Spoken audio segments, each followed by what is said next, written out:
and this video we're going to discuss the most important events that took place during the previous 12 hours. We have lots of very interesting updates, so let's start.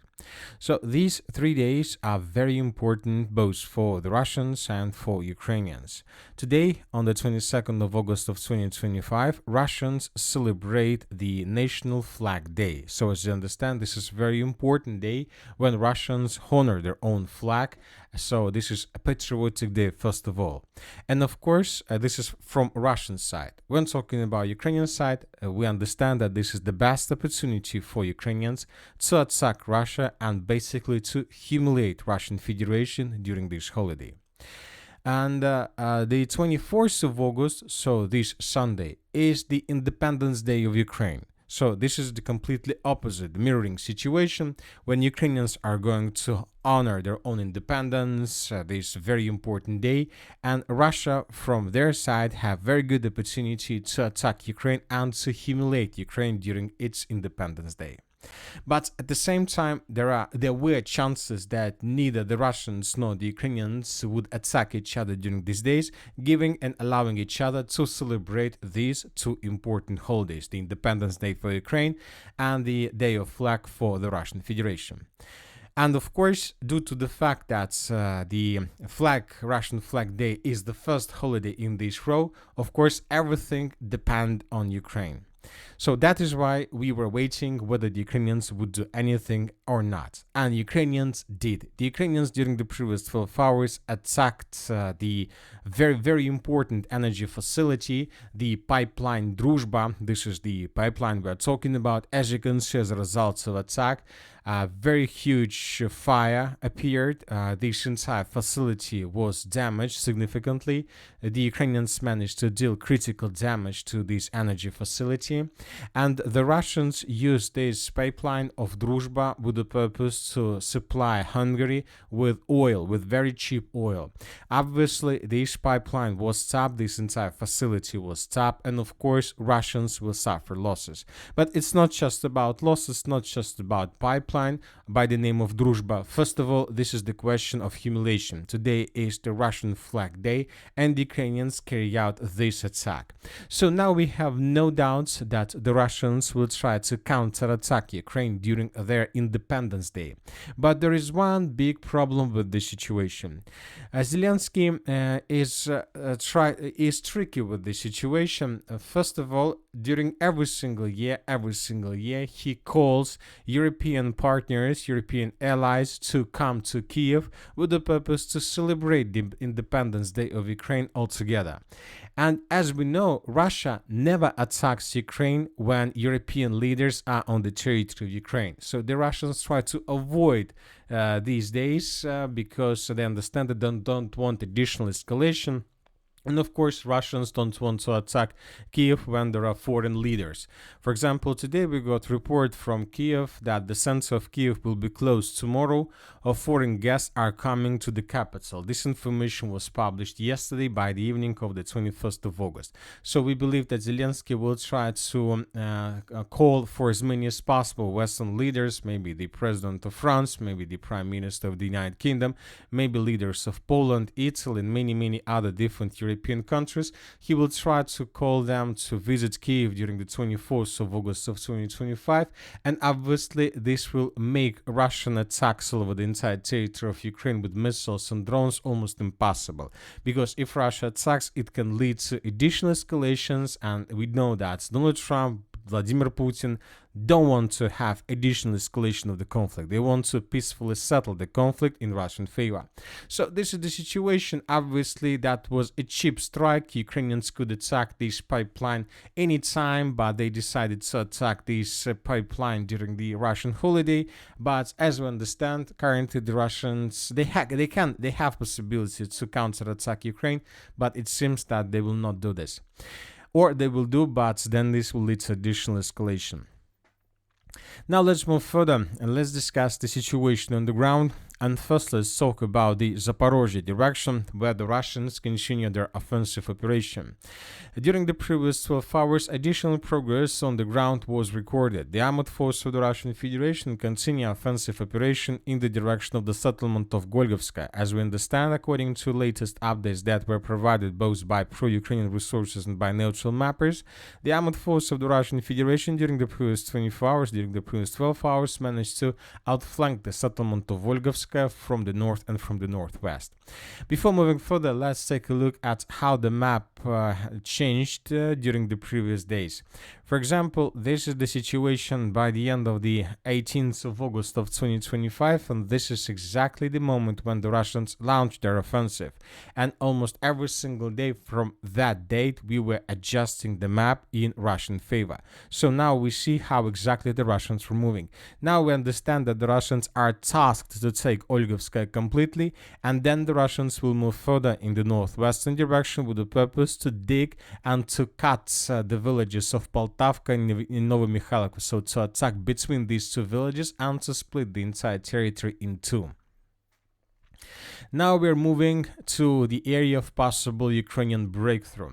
If you remember, yesterday we were talking a lot about the settlements of Andreevka, Klivtsovo, Tolstoy, about counter-offensive operation of the 5th Heavy Mechanized Brigade of the Armored Forces of Ukraine. We were trying to analyze the pictures, maps, satellite pictures to understand whether the attack that was published by the 5th Mechanized Brigade took place these days during August of 2025, or Ukrainians published old videos of July of 2025. And as for the beginning of the 22nd of August of 2025, we still haven't received anything that can confirm any of this theory. The only thing we got is that pro-Ukrainian sources of Deep State adjusted their maps as well. So they colored these territories completely as a gray zone or contested area. So as I understand, currently nobody understands for sure what exactly was happening here. So that is why everybody decided to take a small pause before we get additional clarifications.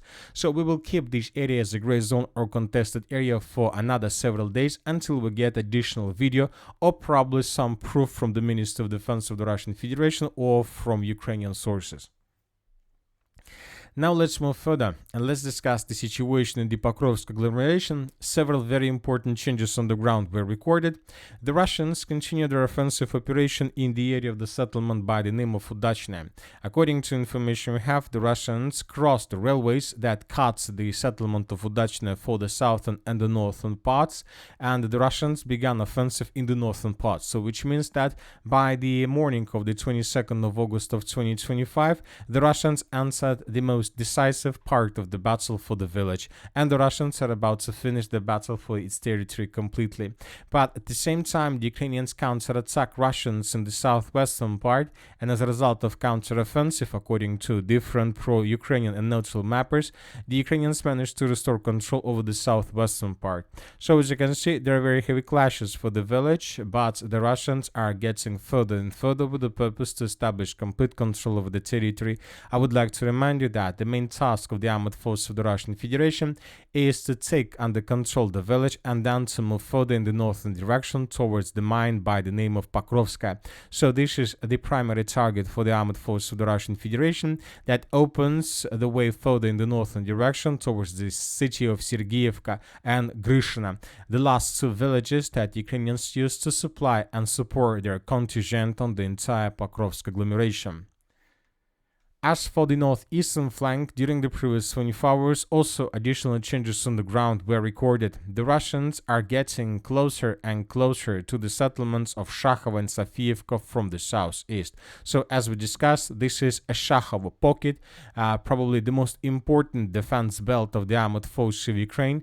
The Russians understand, both the Russians and the Ukrainians understand that if Ukrainians are able to slow down the Russians in this direction, most likely Russia's plans to break through Ukrainian defense to the northeast of the city of Pokrovsk will fail. So that is why the Russians will not count losses, they will not count price they pay for this pocket, because the general battle exactly is taking place in this pocket.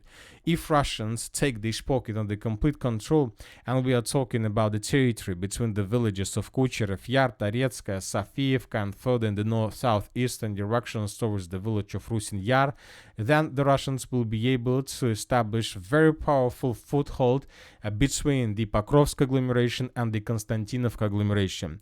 The length and the distance of this, let's say, foothold from the southwest to the northeast would be more than 20 kilometers, and using this broad front line, the Russians would be able to attack in many directions, and Ukrainians, the most important, would be stretched from the Pokrovsk agglomeration till the Konstantinovka agglomeration. Once again, so if Ukrainians want to keep this area under complete control, the length of the front line for them would be around, let's calculate this, if Russians take this territory under complete control, would be around 83 kilometers, and Ukrainians would be forced to concentrate units along these 83 kilometers. But when talking about the Russian side, due to the fact that they would be inside, it will be like something like a pocket during offensive operation, the length of their front line would be probably twice less. So, which is very important, at least 50 or 60 kilometers with the city. So the Russians' front line would be much shorter, and the Russians will be able to be much more flexible, mobile, because they will be able to make a decision in which direction to attack, in the direction of Pokrovsk, in the direction of Belitska, Dobropolye, or in the direction of the city of Druzhba. At the same time, the Ukrainians would be forced to keep forces on every single direction with the purpose not to allow the Russians to break through. Now let's move further and let's discuss the situation in the Konstantinovka direction, where additional changes on the ground were also recorded. The armed forces of the Russian Federation are finishing the battle for the settlement of Kliban-Bek. Additional changes were recorded according to neutral mappers. There are very heavy clashes for the territory. The Russians continue bombing and attacking the village of Kliban-Bek and the main evacuation roads. In this video we can see another moment when the Russians discovered some communication equipment in the area of the village of Kliban-Bek, and then the Russians attacked this territory with artillery. Several explosions were recorded, so the situation for Ukrainians here remains tense. As for the southeastern part of the Konstantinovka direction, during the previous 24 hours, additional changes were also recorded. I would like to remind you that just yesterday, the Minister of Defense of the Russian Federation reported that the settlement of Alexandra Shultina was taken by the Russians. Furthermore, according to geolocations, the Russians crossed Seversky Donetsk-Donbass Canal and began advancing deep inside of the pocket in the direction of the city of Konstantinovka. And by the morning of the 22nd of August, all those reports that we got yesterday were confirmed and were clarified with additional ones. According to information we have, the Russians managed to establish complete control over the dense network of the fortifications to the southeast and to the east of the city of Konstantinovka. So all these trenches were taken by the Russians. The Russians managed to dig in deeper, and now they're concentrating themselves and regrouping before further offensive, real offensive in the southeastern part. At the same time, the Ukrainians began evacuation process from the pocket with the purpose to save soldiers and assets, some vehicles. They're trying to evacuate everything they have, also in the direction of the city of Konstantinovka. But these lines are already under complete Russian FPV drone control, and obviously the Ukrainians suffer huge losses while trying to evacuate their units from this area. So the battle for the southern and the southeastern flanks of the city of Konstantinovka is about to be finished, and this battle is going to be finished obviously in Russian favor. And now let's talk about the Liman direction. The most important updates are coming from the Kremenna forest, where the Russians most likely managed to defeat the Ukrainians completely. The Ukrainians are running away from this area. The Russians furthermore managed to cut the territory into parts, and now the Russians are handling with every single part separately. So I would like to remind you that almost every single day in this area we were also adjusting the map in Russian favor. Every day pro-Ukrainian sources of deep state were adjusting and adjusting the map, giving more and more territories under complete Russian control. And by the morning of the 22nd of August, the Russians managed to create several pockets in this area. This is the first pockets between the villages of Tarskoye, Zarechnoye, Yampol and the Kremenная forest, and this is the second pocket between the villages of Dronovka, Serebryanka, Kuzmino, Dibrova. Now the Russians will let's handle with every single pocket separately. We believe that the southeastern pocket is the first one. We're talking about the pockets between Dronovka, Serebryanka, and when the Russians finish the battle for this area, they will be able to move further in the southwestern and in the southern directions. So most likely very soon we are going to see lots of and get lots of interesting and important updates. The Battle of Liman obviously is going to take place in 2025. And that's it for the short video. Military Summary channel reminds to we condemn any violence in the world. Thank you for watching. Subscribe to my channel, put your likes, join my Patreon, and have a